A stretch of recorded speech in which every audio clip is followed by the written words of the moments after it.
আমি আজকে বানিয়ে দেখাবো এগ শর্মা। তো আমি আমার মতো করে বানিয়েছি, তোমরা চাইলে দেখে অন্যরকম করে বানাতে পারো। খুবই সুস্বাদু হয়েছিল। তো তোমাদের নতুন একটি ব্লগে সবাইকে স্বাগতম। আসসালামু আলাইকুম। দেখতে পাচ্ছ এখানে রুটি করে নিয়েছি। রুটি করাটা আমি ভিডিও করিনি, রুটিগুলো আমি সেঁকে নিব। আর এখানে ডিম ফেটিয়ে রেখেছি। ডিমে হচ্ছে আমি দিয়েছি গাজর, তারপরে পেঁয়াজ কুচি, মরিচ কুচি, ধনিয়া পাতা কুচি, আর হচ্ছে ফুলকপি আর বাঁধাকপি দুটোই দিয়েছি অল্প অল্প করে।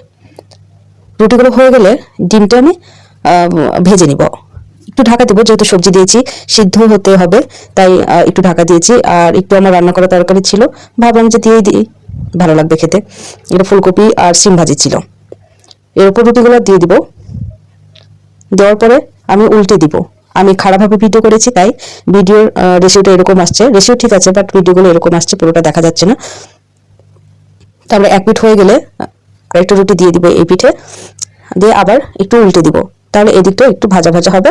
তারপরে আমরা রোল করে নিব। এভাবে আমি দুইটা শর্মা বানিয়েছিলাম, একটা হয়ে গেছে, আরেকটা করে নিলাম।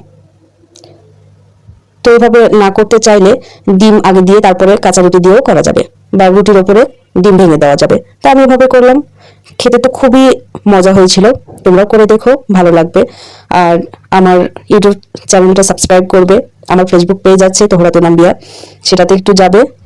তো এখন আমি কেটে দেখাবো। হয়ে গেছে আমার, অসাধারণ হয়েছিল। আমি তেল কম দিয়েছি, কারণ তেল খেলে ক্ষতিকর, পেটের প্রবলেম হয়, তাই অল্প তেল দিয়েছি। ডিমের তেল দিয়েছি, বাট শর্মাটা ভাজার সময় ওপরে তেল কম দিয়েছি। তো জানাবো ভিডিওটা কেমন হয়েছে। আর আমার ভয়েস আমি নতুন দিচ্ছি, তাই ভুলভ্রান্তি হলে ক্ষমা দৃষ্টিতে দেখবে। আর কেমন হয়েছে সেটাও বলবে। দুইটাই, একটা ছোট করেছি, একটা বড় করেছি। আমি ছোটটা খাবো, আমার হাজবেন্ড খাবে বড়টা, কারণ দুইটা রুটি, যারা একটু হালকা ডায়েট করে তাদের দুইটা রুটি খাওয়া উচিত না। ধন্যবাদ।